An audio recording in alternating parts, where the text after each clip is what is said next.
academic and private, working together using a One Health approach to prevent the spread of zoonotic diseases.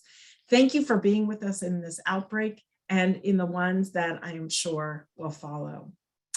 Next on the agenda is a panel discussion on the One Health approach to emergency response. And I'm pleased to introduce the moderator, Dr. Casey Behravesh, Director of CDC's One Health Office. Dr. Behravesh is a captain in the United States Public Health Service, and during her extensive career at CDC, she has done everything from investigating outbreaks in the field to conducting epidemiologic research. In her leadership role at CDC, she enjoys mentoring students and new staff to help them reach their career goals. And I know she's delighted to be joining with you today. Dr. Behravesh, over to you. Thank you very much, Dr. Walensky, and thank you to Tuskegee University for inviting me to give today's keynote. I'm very excited to have the opportunity to speak with you all today. So let me get my slides pulled up.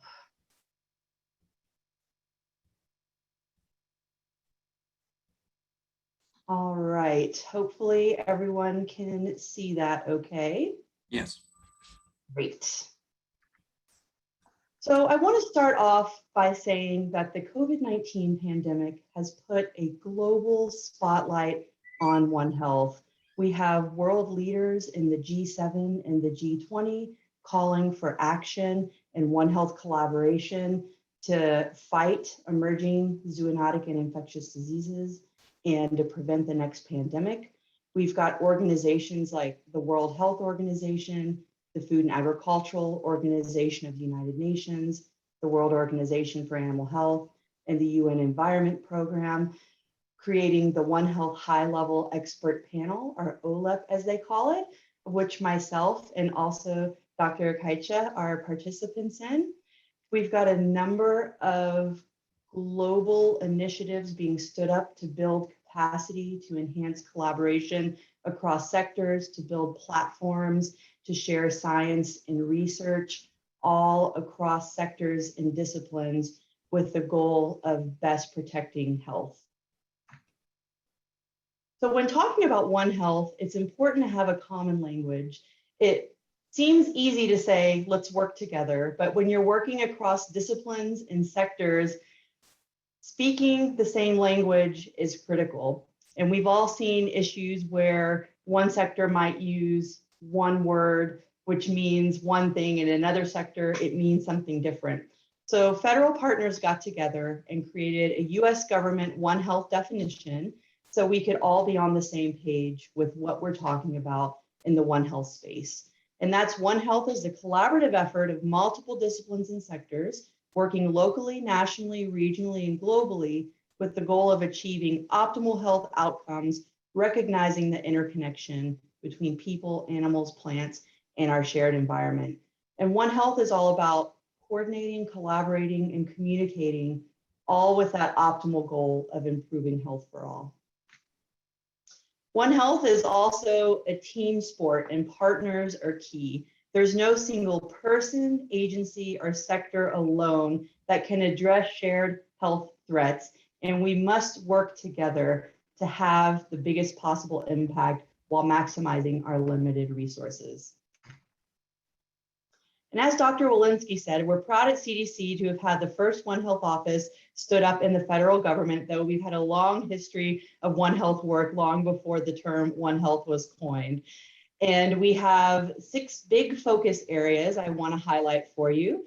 Zoonotic and emerging infectious diseases are one, pandemic preparedness, One Health issues and emergencies at the human-animal environment interface, global health security and capacity building, strengthening One Health coordination and collaboration in the United States, and filling a national void and preventing zoonoses shared between people and pets. So I want to highlight a little bit of history and how we work together through the power of collaboration to strengthen One Health coordination in the United States. And this started with a workshop that CDC, the US Department of Agriculture, or USDA, and the Department of Interior, or DOI, collaborated to host with two goals. One, to prioritize zoonotic diseases of greatest national concern that should be jointly addressed by human, animal, and environmental health partners in the federal government, and developing specific plans for implementing and strengthening One Health approaches to address these diseases in the United States. You could read the workshop detail in more detail in this summary report, but I want to highlight we came up with 8 priority zoonotic diseases for our country. And you'll note here in the red box, emerging coronaviruses back in December of 2017 were number 5 on the list. And that really highlights the power of getting all the right people in the room and having One Health conversations across disciplines and sectors. And of course, we have a number of other endemic and emerging zoonotic diseases on our list: influenza, salmonellosis, West Nile virus plague, rabies, brucellosis, and Lyme disease. Also, as part of this workshop, we identified 8 thematic areas where we needed to improve our One Health collaboration in our country. And that was increasing and effectively leveraging leadership engagement, creating a formalized One Health coordination mechanism at the federal level so we could better coordinate, communicate, and collaborate on One Health priorities, developing a national One Health framework for our country, improving knowledge and data sharing, and that addresses laboratory, surveillance, and response activities.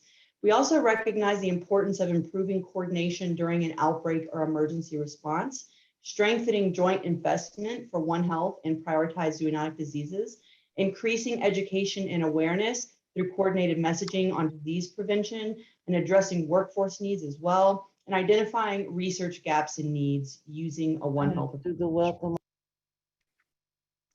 So I'm pleased to say that there's congressional support for our federal One Health coordination, and in a 2021 appropriations bill, CDC has been tasked to work with federal partners to develop a national One Health framework to address zoonotic diseases in our country and advance emergency preparedness, and also to create a formalized One Health federal interagency coordination committee so we can work across agencies and collaborate relevant to the prevention, detection, control, and response for the prioritized zoonotic diseases and related One Health issues across the federal government. So we're actively working with our partners right now, and there'll be more to come on this on the near future, but this is very exciting for us, so we wanted to share that with you all today. We also serve as a US government leader in global One Health activities. We work with over 25 countries in any given year, and we also partner with key international organizations like WHO. We also, in the spirit of One Health and coordination and collaboration, we host loaned experts. One is at FAO and one is at OIE to help with our One Health collaborations with those important international organizations and the rest of the tripartite. We also serve as a head of an OIE collaborating center for emerging and re-emerging zoonotic diseases. And I'm sure you can imagine that's kept us very busy during the COVID-19 pandemic. We support activities that advance global health security, and we lead CDC's One Health zoonotic disease prioritization process. So I told you about the workshop in the US already, but we've actually done this workshop in over 30 locations around the world. And that includes at the subnational, the national, and even the regional level, bringing together multiple countries to develop One Health priorities across borders. And this has been really important work. It's often the first time people are coming together in a room and setting joint priorities. So in addition to getting that list of priority zoonotic diseases, the recommendations for next steps and action plans, they're talking about how to link it with global initiatives like international health regulations and joint external evaluations and OIE's animal health standards. And participants get a good understanding of the roles and responsibilities of all represented One Health sectors, which is critically important. Build those trusted networks during a non-emergency activity, which is also critical. And they work to create or strengthen One Health coordination mechanisms and networks. And we have a great website that you can see reports from all of these different countries around the world with their priorities and their next steps and action plans. And no two countries are alike. Saying that though, we do track over time what priority zoonotic diseases are around the world. Rabies by far is #1 around the world. It's on almost every country's list. Zoonotic influenza viruses, including avian influenza and swine influenza, are a close second. Viral hemorrhagic fevers, especially across Africa, looking at Ebola and Marburg and others. And then anthrax, brucellosis, and zoonotic tuberculosis are also commonly prioritized around the world. So what we recognized with these One Health zoonotic disease prioritization workshops is countries and other jurisdictions were eager for additional guidance, resources, and tools in One Health. So the WHO, FAO, and OIE tripartite got together working with experts around the world, and I'm proud to say CDC was one of those expert groups to develop a tripartite zoonoses guide for addressing zoonotic diseases in countries and applying a One Health approach. This guide is available in 6 UN languages, and there were 8 main focus areas here. There are operational tools being developed around One Health coordination, around joint risk assessment, around surveillance and information sharing, and a lot of great information in the guide on planning and preparedness, investigation and response, risk communication, workforce, and mapping your country context. And some really great resources online with trainings and things like that. So I encourage you to check this out and see what the key recommendations are in these detailed areas for advancing One Health at the national level. Now I want to turn our attention to the COVID-19 pandemic and One Health collaboration that has occurred throughout the course of this pandemic. These are some of the latest numbers of human cases reported to CDC by state or territory. And you can see this is a tragic situation with continued illnesses and deaths all across our country. And my heart goes out to friends and colleagues and all of you who have been impacted by this. So whenever CDC first stood up our COVID-19 response, we stood up a One Health working group right from the start, which was really exciting. You know, this is an emerging infectious disease. There are questions about what's the link to animals? Why do we care about animals with SARS-CoV-2? And CDC in our public health science agenda included some of these One Health aspects right from the start. And we're really proud of that. It's really important to address. So why do we care about animals with SARS-CoV-2? It helps us better understand the host range, identify the potential establishment of new animal hosts and reservoirs, looking at that transmission dynamics between people and animals. Why are these spillover events occurring? What can we do to prevent them? It's helping us to track mutations and variants in animals that might have the potential to affect severity in people, transmissibility, diagnostics, therapeutics, or vaccine efficacy. Thankfully, we have not seen that as an issue in the United States so far, but it's still important to track. And it's helped us to provide evidence-based, up-to-date guidance to protect both human and animal health and animal welfare. So right at the start of this pandemic, when information was coming out about SARS-CoV-2, the virus that causes COVID-19, I started getting calls from federal partners at different agencies, and everybody kind of had the same questions. So we said, hey guys, let's get everyone together and create this platform where we can talk, share information, concerns, and updates, and look for areas to collaborate. So with that, CDC created the One Health Federal Interagency COVID-19 Coordination Group, or OFIC. And at the start, we had just about a dozen agencies participating, and now we've got 21 different federal agencies participating, sharing information, collaborating with each other on the various One Health aspects of the pandemic. And this has really provided us with a platform to exchange information and science and research as this pandemic evolved, long before a publication has come out. And it's been really important for our coordination and really well received. And it's given us a good foundation for how we're going to build an effective One Health coordination mechanism for the United States, as I outlined earlier with the appropriations bill language. So here's just some of the agencies and departments that are engaged in our OFIC. You can see we've got public health, animal health, environment, we've got Forest Service, National Institutes of Health, we've got Defense partners and Homeland Security and the National Park Service and many others engaged in this important collaborative effort. And we worked to create 5 subgroups. These kind of evolved over time, and all of these look at the connection between people, animals, and our shared environment. So we've got a group on companion animals that's chaired by CDC. We focus in on working animals, service animals, and what to do with animals in terms of sheltering during a secondary disaster within a pandemic. We've got an animal diagnostics and testing subgroup. We also had to get diagnostic tests created for animals right from the start. We use this as a platform to work with private sector partners and academic partners as well that are doing diagnostic testing for animals. We've got a group focused on the connection of people, wildlife or zoo animals in the environment, a production animal subgroup that's been highly focused on mink and more recently on farm cervids, and an environmental health subgroup. So just to give you an idea of the types of sub-coordination we were doing within the OFIC in these different technical areas.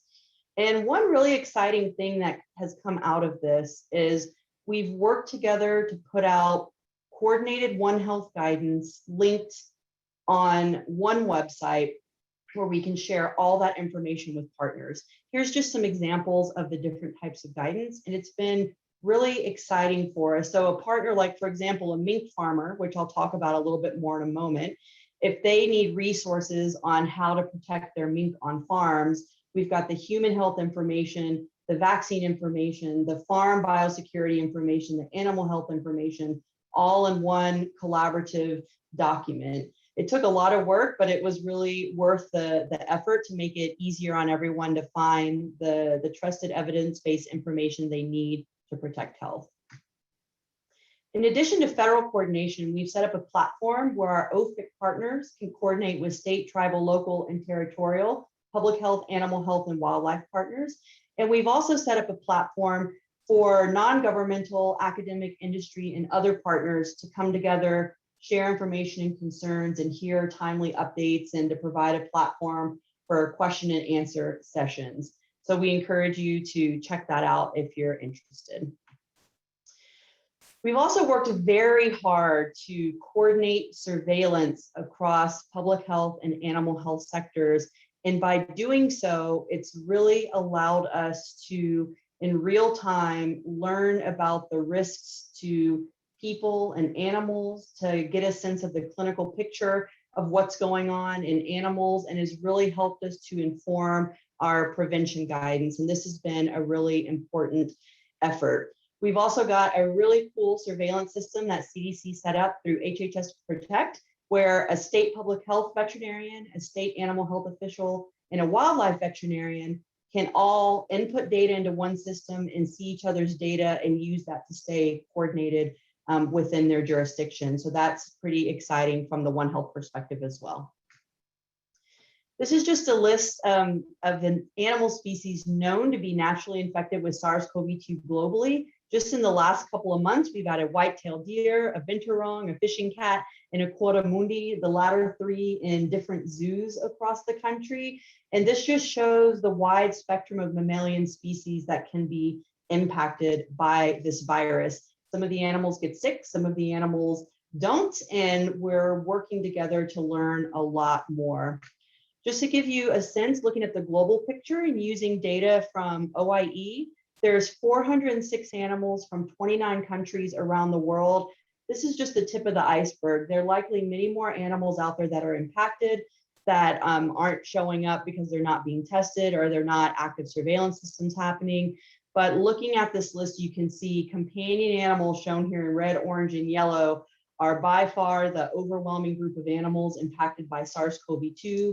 In the shades of green and blue, we've got zoo animals and then wildlife in purple here. So just to give you a sense of that, and I'll talk more about mink in a moment.